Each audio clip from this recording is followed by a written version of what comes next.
I mean, the whole booking committee thing is just a bunch of shit. I mean, even with Eric, I cannot emphasize enough to you. So it's me, going back to Eric, just change the subject for a minute. It's me, Greg Gagne, Mike Graham, Bill Dundee. Still can't figure out how that worked out, but and Jim Cornette for a while. I mean, but ultimately, anything that ever came out of there, it was a committee, but anything came out of there was my fault. Does that make sense? Yeah. Just because of who I supposedly was supposed to be in the business that way. But God, it was extremely stressful, hours after. And then you got nothing. And then Herbert looked at it and said, that's not good. Like he knew something about wrestling, right? We don't even need to repeat ourselves on that, but it was the same thing with Eric.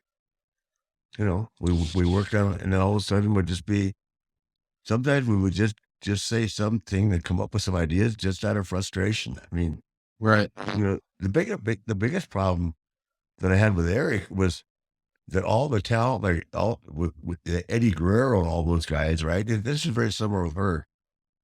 He wanted to put together his own team, and all these young guys like um, Chris Jericho and Eddie and all these guys were just getting pushed aside because when Hogan came with Eric, he brought in all his friends, which is it's not a bad deal for those guys, and I'm happy to see a lot of them there.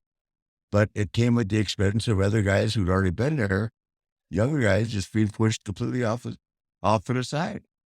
And then, of course, you get the heat for that. Lenny Bakken, he wants to know, did Rick feel like any of the other wrestlers were threatened when he joined the company?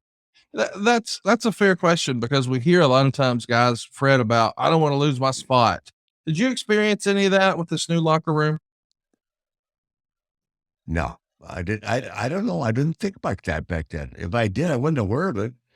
I just wanted to have fun. And Well, we had, I hope that, I mean, I still talk to Terry Taylor and DiBiase, you know, guys.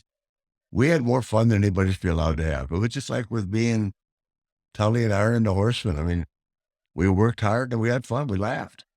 If you can't laugh, I mean, my dad told me that a long time ago. If you can find something to laugh about every day, it's kind of like the Jimmy B thing, but I'll just use the word laugh.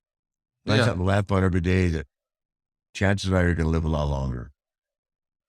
God knows I can't take myself serious anymore at 73. now let's have some fun.